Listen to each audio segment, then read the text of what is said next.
Assalamualaikum warahmatullahi wabarakatuh. Perkenalkan saya Fauzia Putri Indi Rahmawati, NPM 19012010281. Di sini saya akan menjelaskan mengenai perencanaan strategi bisnis pada PT Rotan Indah Makmur guna untuk memenuhi ujian akhir semester mata kuliah manajemen strategi.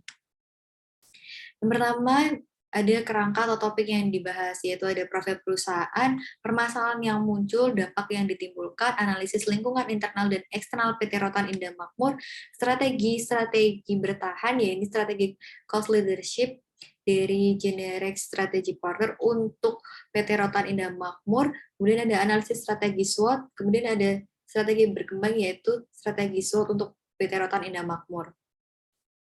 Profil perusahaan. Di sini PT Rotan Indah Makmur merupakan perusahaan yang bergerak di industri ekspor mebel dengan memproduksi berbagai gaya furniture anyaman rotan berkualitas tinggi ke berbagai negara seperti Amerika Serikat, Eropa, yaitu di Jerman, Prancis, Belgia, Uni Emirat Arab, dan di Tiongkok. Produk-produk yang dihasilkan ini 100% dijual ke luar negeri. Dan juga PT Rotan Indah Makmur ini memperkerjakan 300 karyawan. Lalu kondisi saat pandemi, yaitu permasalahan-permasalahan yang muncul yang pertama, adanya kebijakan industri ekspor mebel dan kerajinan ini, yaitu dengan membatasi penjualan ekspor, karena akibat pandemi COVID-19 ini yang tak kunjung mereda. Kemudian kedua, akibat kebijakan tadi adanya kelangkaan kontainer yang menyebabkan keterbatasan cargo space dan juga menyebabkan naiknya biaya ocean freight rate. Dan yang terakhir ada permintaan mebel atau furniture meningkat tajam sebesar 50% selama pandemi.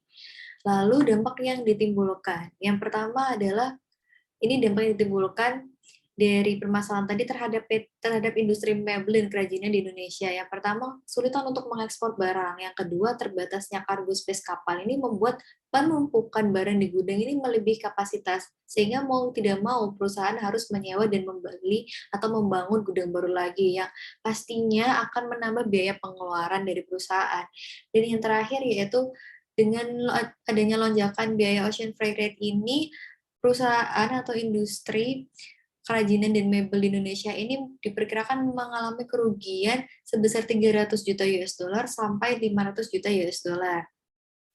Dan di sini ada analisis lingkungan internal PT Rotan Indah Makmur. Yang pertama ada strength atau kekuatan yang dimiliki oleh PT Rotan Indah Makmur, yaitu ada produk furniture berbagai gaya anyaman rotan yang memiliki quality tinggi. Kemudian yang kedua ada semua produk terjual dalam pasaran nasional.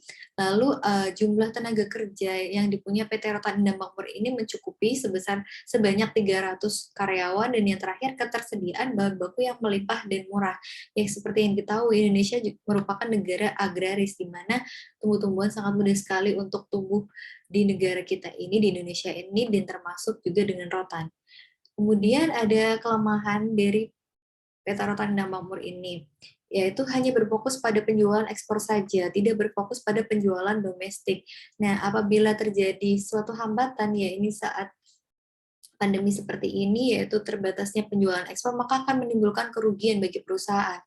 Kemudian kapasitas gudang yang kurang tercukupi, sehingga dengan dibatasinya tadi penjualan ekspor, dan juga terbatasnya gudangnya tadi akan menimbulkan kelebihan kapasitas, sehingga mau tidak mau perusahaan untuk mengeluarkan biaya lagi agar menyewa atau membuat gudang yang baru. Dan yang terakhir, banyak order yang ditolak akibat lamanya pengiriman atau terhambatnya pengiriman tadi. Jadi tidak ada pendapatan yang masuk sehingga dapat mengalami kerugian. Kemudian ada analisis lingkungan eksternal dari PT Rotan Indah Makmur. Yang pertama ada peluang-peluang yang dimiliki oleh PT Rotan Indah Makmur, yaitu permintaan produk di pasar nasional ini tinggi. Kemudian permintaan produk itu meningkat sebesar 50% saat pandemi. Yang ketiga, perang dagang antara Amerika Serikat dengan China ini membuat kekosongan pasokan furniture di Amerika Serikat, sehingga sangat berpeluang sekali bagi PT Rotan Indah Makmur itu untuk memasuki pasokan furniture di Amerika Serikat. Dan yang terakhir adalah kemajuan teknologi dari tahun ke tahun yang semakin canggih. Kemudian ada threat atau ancaman yang akan dihadapi oleh PT Rotan Indah Makmur, yaitu regulasi dari pemerintah yang membatasi kegiatan ekspor. Sudah kita ketahui PT Rotan Indah Makmur ini berorientasi pada penjualan ekspor saja. Bila ada pembatasan kegiatan ekspor, maka secara tidak langsung akan menyebabkan kerugian pada PT Rotan Indah Makmur ini karena tidak adanya pendapatan yang masuk dan juga barang-barang atau produk-produknya tadi itu pada menumpuk. Kemudian adanya naiknya biaya ocean freight rate ini akibat kelangkaan kontainer. Dari terbatasnya kegiatan ekspor, akhirnya kontainer ini langka dan pastinya membuat biaya pengiriman ini semakin naik. Ketiga, ada keterbatasan kargo space kapal. Keterbatasan kargo space kapal ini dapat membuat lebihnya penyimpanan produk ini dalam gudang sehingga tidak mau perusahaan itu harus menyewa atau membuat gudang yang baru yang pastinya akan mengeluarkan biaya lagi. Dan yang terakhir, tingginya biaya pengiriman ocean freight rate berdampak pada nilai barang yang dikirim. Lalu agar PT Rotan Indah Makmur ini dapat bertahan di situasi yang tadi, yaitu dengan terbatasnya penjualan ekspor di mana PT Rotan Indah Makmur ini tuh sangat berfokus dan hanya berfokus pada penjualan ekspor, maka saya menyarankan dan memilih strategi cost leadership dari strategi Porter. Kenapa? Strategi cost leadership ini adalah strategi yang memperluas pasar dengan meminimalisir biaya produksi dan juga biaya distribusi. Pertimbangannya yaitu adanya hambatan melakukan penjualan ekspor yang dapat menyebabkan kerugian besar pada PT Rotain dan Makmur ini. Jadi PT Rotain dan Makmur ini harus memperluas lagi pangsa pasarnya, jadi dengan memasuki pangsa pasar domestik serta perlu meminimalisir biaya-biaya produksi dan juga distribusi akan dapat bersaing dengan pesaing lokal. Apa saja yang harus dilakukan? Yaitu yang pertama dengan menambah pasar dengan masuk ke pasar domestik, kedua menambah pasar di kawasan Asia Tenggara, tetap melakukan ekspor tapi di negara-negara yang dekat saja dengan Indonesia agar biaya pengiriman lebih murah. Kemudian PT Rotan Indah Makmur perlu meningkatkan dan memaksimalkan lagi pemasaran produk-produknya di dalam negeri agar semakin dikenal oleh masyarakat dalam negeri dan dapat dinikmati dan dibeli oleh masyarakat dalam negeri. Dan yang terakhir ada mempertimbangkan dan melakukan analisa mengenai pengeluaran biaya operasional. Ya, seperti yang kita ketahui, cost leadership ini sangat berfokus pada biaya, yaitu meminimalisir biaya-biaya pengeluaran, biaya produksi, agar dapat mencapai keunggulan yang kompetitif. Kemudian ada analisa strategi SWOT. Di sini saya menggunakan SWOT untuk bagaimana agar PT Rotan Indah Makmur ini dapat berkembang dalam usahanya. Yang pertama ada strategi SO, mempertahankan kualitas produk. Yang kedua ada terus berinovasi dalam mengembangkan produk-produk yang dihasilkan dengan desain yang unik sesuai dengan kebutuhan konsumen dan berbeda dari yang lain. Ketiga, terus meningkatkan pemasaran produk dengan memanfaatkan kecanggihan-kecanggihan teknologi yang sudah ada agar produk dapat dikenal luas oleh calon konsumen, terlebih calon konsumen lokal.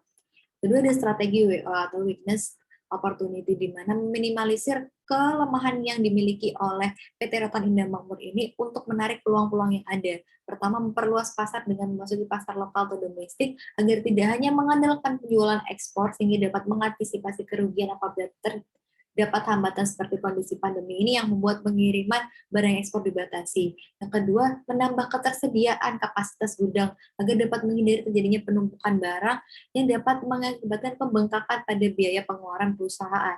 Kemudian ada strategi ST, yaitu strength, di mana memanfaatkan kekuatan yang dipunyai oleh PT Rotan Indah Makmur ini untuk meminimalisir ancaman-ancaman dari luar, yaitu ada beralih pada pasar lokal, menambah pasar internasional di negara-negara Asia Tenggara agar dapat mengurangi besarnya biaya pengiriman ekspor, kemudian menekankan biaya produksi dengan memanfaatkan ketersediaan bahan baku yang melimpah dan murah ini. Jadi biaya produksi ditekan lagi, diminimalisir dengan kemudahan-kemudahan ditemukannya bahan baku yang di Indonesia ini. Lalu ada strategi WT, di mana strategi itu meminimalisir kelemahan yang dipunyai agar dapat terhindar dari ancaman-ancaman dari luar. Yang pertama, beralih pada pasar domestik lagi. Kedua, membangun pabrik di negara tujuan. Yang ketiga, beralih pada jasa pengiriman ekspor lainnya seperti pesawat kargo. Dan juga yang terakhir, menekan biaya produksi. Nah, di sini strategi yang saya pilih adalah strategi SWOT agar perusahaan atau PT Rotan Indah Makmur ini dapat berkembang setelah bertahan di kondisi di mana penjualan ekspor tadi dibatasi. Yaitu di sini saya memilih strategi agresif, di mana memanfaatkan kekuatan-kekuatan yang dimiliki untuk menarik peluang-peluang dari eksternal yang ada itu. Pertimbangan memilih strategi ini, kekuatan yang dimiliki oleh PT Rotan Indah Makmur ini cukup banyak dan kuat, yakni memiliki pasar global yang tidak menutup kemungkinan memiliki pasar lokal juga, dan produk yang dihasilkan ini berkualitas, sehingga dapat menarik peluang yang ada seperti permintaan produk furniture dari Anyaman Rotan ini baik internasional maupun lokal. Apa saja yang perlu dilakukan? Yaitu yang pertama, integrasi ke depan. Contohnya yaitu dengan meningkatkan kontrol atas distribusi, diperkuat lagi penyebaran distribusinya agar semua produk ini dapat dikenal luas oleh masyarakat lokal dan juga internasional. Kemudian melakukan penetrasi pasar, meningkatkan lagi pangsa pasar melalui upaya pemasaran, ditingkatkan lagi pemasarannya, dikuatkan lagi akan bisa mendapatkan pangsa pasar yang baru. Kemudian melakukan pengembangan produk, meningkatkan penjualan dengan terus berinovasi pada pengembangan produk dan melakukan perbaikan produk di mana yang menurut konsumen produk tersebut masih kurang agar tetap bisa mendapatkan konsumen dan bisa mendapatkan pangsa pasar.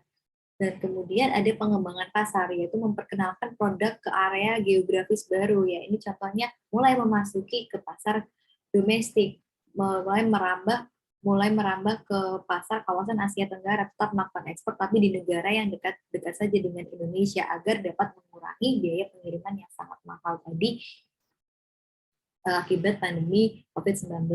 Nah, tadi adalah penjelasan saya mengenai strategi yang dipilih untuk dapat bertahan dan berkembang oleh PT Rotan Indah Makmur ini dalam kondisi pandemi di mana kebijakan mengenai penjualan ekspor yang dibatasi. Sekian dari saya. Terima kasih atas perhatiannya. Wassalamualaikum warahmatullahi wabarakatuh.